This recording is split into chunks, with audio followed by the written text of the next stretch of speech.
Olá, criptomaníacos! No vídeo de hoje, vamos analisar o impacto de mais um pedido de ETF, que vai ser julgado agora na quinta-feira pela SEC. Além disso, eu vou explicar por que eu acho que a bolha do Bitcoin finalmente murchou e como isso afeta os nossos investimentos. Logo após a vinheta.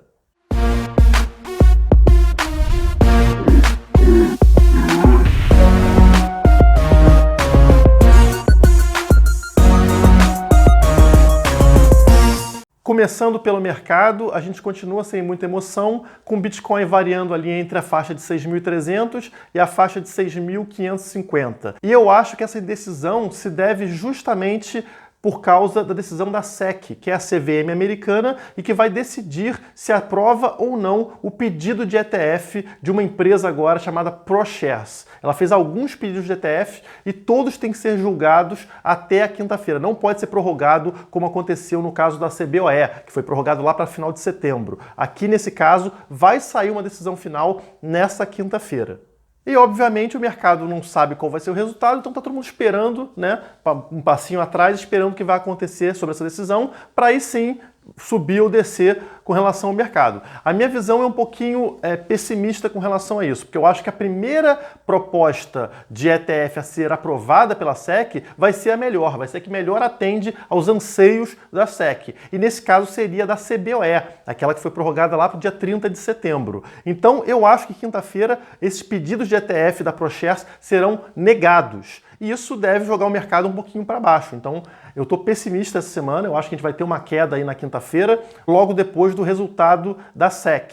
Mas isso é somente uma especulação minha, já que eu não tenho nenhuma informação de bastidores. Eu só acho que não faria muito sentido eles aprovarem uma proposta que é menos completa que da CBOE. Então vamos esperar e vamos ver o que vai acontecer na quinta-feira, que é quando eu acho que o mercado finalmente vai decidir se sobe ou desce. Entrando no assunto principal do vídeo, eu acho que a gente tem três boas ferramentas de análise para o mercado de criptomoedas e para o mercado em geral. São elas: a primeira é a gráfica, análise gráfica, que você analisa o gráfico para verificar a tendência de subir ou de descer. A segunda é uma análise fundamentalista, ou seja, você verifica se tem fundamento para aquele ativo se valorizar ou não, se realmente vai ser o mais utilizado. Você faz uma análise profunda sobre aquele ativo, sobre aquele produto para se decidir. E a terceira, que é uma análise sentimental. As duas primeiras são muito utilizadas, a gráfica e a fundamentalista, mas a terceira não é muito utilizada. E ela é justamente aquela que mais te ajuda a tomar uma medida contrária à do mercado. Você avalia o que está acontecendo, né, pelo sentimento das pessoas e consegue dar um passo diferente da manada. Então, eu acho que para você ter uma análise completa, você precisa usar as três análises. E eu queria falar muito sobre essa terceira hoje, sobre essa análise sentimental, para que vocês consigam identificar quando comprar e quando vender. Para que vocês consigam acompanhar comigo aqui, abre no seu navegador mais uma aba e entra no Google Trends. Eu vou colocar aqui o endereço aqui embaixo para vocês conseguirem acessar. Entrando no Google Trends, coloca ali, pesquisa pelo termo Buy Bitcoin, que em inglês quer dizer comprar Bitcoin, que é o termo geralmente usado quando alguém está pesquisando o Bitcoin, está procurando informações ligadas ao Bitcoin, é o termo mais utilizado. Notem aí no eixo esquerdo do gráfico que você tem alguns números. O 0, que é a base do gráfico, né? É a base aí, depois tem 25, 50, 75 e 100. Esse número 100 mostra o momento em que esse termo teve maior procura na história. Notem que ele coincide justamente com a alta histórica do Bitcoin, ou seja, seu maior valor lá em dezembro de 2017. Esse era o momento que a gente estava na bolha, né? O Bitcoin, todo mundo falando que estava muito acima do valor que merecia e que isso ia acabar e que ia cair. E estava todo mundo pesquisando muito esse termo de comprar Bitcoin. Muita gente interessada realmente na compra do Bitcoin ou mesmo no Bitcoin. Então, estava muita procura. E ali a gente estava no auge da bolha do Bitcoin. O número 50, nesse eixo na esquerda, mostra metade da popularidade na busca por esse termo, ou seja, a média histórica, né? Ou seja, abaixo de 50 significa que a busca por Bitcoin no Google está abaixo da média. Portanto, pouco interesse do público pelo Bitcoin. Já acima de 50, mostra interesse acima da média pelo Bitcoin. Mas agora vem a parte interessante. Notem como esse gráfico se mostra um excelente indicador contrário. Historicamente, se você tivesse seguido o contrário do que esse gráfico apresenta, hoje você provavelmente estaria bem rico. Esse gráfico é uma evidência científica de que você deve fazer o oposto da manada, se quiser enriquecer. Para provar que isso não aconteceu somente na alta histórica, vamos voltar um ano antes da alta histórica para avaliar o que estava acontecendo. Notem que observamos um pico de interesse no final de maio e outro em meados de agosto. Vamos agora ao gráfico de preço do Bitcoin. Notem como novamente os dois gráficos batem. Na minha opinião, esse é um processo interligado. Tanto o aumento do interesse pelas notícias leva ao aumento de preço, quanto o aumento de preços gera mais interesse pelo termo. Uma coisa alimenta a outra, e por isso que vemos a disparada nos dois gráficos. Mas olhem novamente para o eixo esquerdo e desenhem uma linha sobre o número 50, que é a média de popularidade deste termo na história. Vejam que se você tivesse comprado Bitcoin abaixo dessa média e vendido sempre que passasse dessa média, você teria feito dinheiro em todas as oportunidades. De forma resumida aqui, a gente pode dizer então que quando o gráfico está abaixo de 50, a gente tem uma oportunidade. Quando ele está acima de 50, a gente tem um risco. Quanto mais alto, maior o seu risco. Quanto mais baixo, maior sua oportunidade. Se você quiser enxergar isso num período ainda maior, altera a data de pesquisa para os últimos 5 anos. Notem como o Bitcoin parece morto, sem qualquer interesse do público durante a maior parte do tempo, com exceção dos períodos que eu mencionei nesse vídeo aqui e mais um período, que é ali no final de novembro de 2013, quando o interesse subiu cerca de 10 vezes. E novamente a gente vê que isso se reflete no preço nesse período.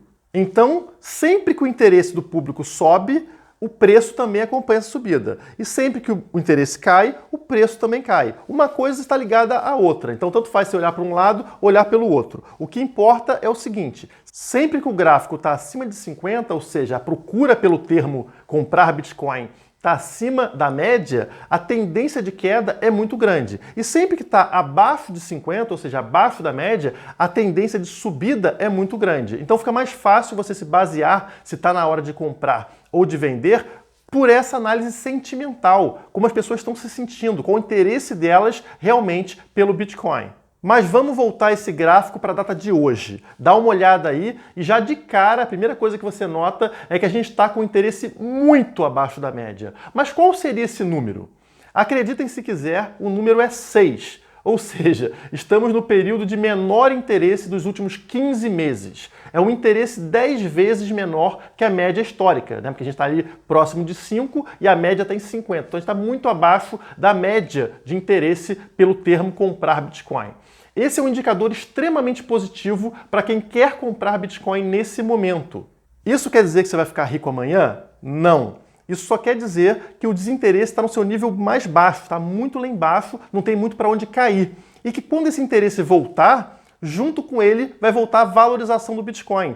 E é assim que você faz dinheiro. Então, se existe um momento para entrar, ele é agora. Não é quando todo mundo estiver pesquisando Bitcoin e estiver interessado por Bitcoin. Resumindo, é somente questão de paciência. Como você viu naquele gráfico dos 5 anos, o Bitcoin ficou praticamente sem procura de 2014 até 2017. Mas uma hora essa tendência voltou. Esse interesse das pessoas retornou pelo Bitcoin. Aqui é o mesmo caso. A gente não sabe se isso vai levar um mês, um ano ou 3 anos. Mas uma hora isso vai voltar. Quem tiver paciência vai ser premiado. E se lá em dezembro todo mundo falava que o Bitcoin era uma bolha e ele estava no nível 100... Hoje que ele está no nível 6, a gente pode falar que essa bolha murchou. Ela já não tem muito como murchar além disso. Então a gente pode falar que a bolha do Bitcoin realmente acabou. Ela murchou e agora vai chegar uma hora dele voltar, dele retornar à sua valorização pouco a pouco. Lembrando que essa ferramenta do Google Trends, que verifica o sentimento do mercado, ela não deve ser a única ferramenta a ser utilizada por você. Você precisa associar essa ferramenta com análises gráficas e fundamentalistas. Mas ela pode ser a primeira sinalização para você saber se está na hora de comprar ou de vender. Sempre que tiver acima de 50, tome muito cuidado. E sempre que tiver muito abaixo de 50, liga o seu radar. Gaste mais tempo, né? Invista mais tempo em pesquisa sobre novos projetos e sobre o Bitcoin, porque esse é o momento de você estar comprando no mercado. Então, espero ter ajudado vocês a fazerem uma análise mais completa sobre o mercado. Se você gostou desse vídeo, não esqueça de recomendar e compartilhar nas suas redes sociais, dar o seu like e se inscrever aqui no canal. Clica na sineta para receber as notificações antes dos outros. Muito obrigado e até a próxima. Se inscreva no canal, deixe o seu like e entre nas redes sociais do Criptomaníacos.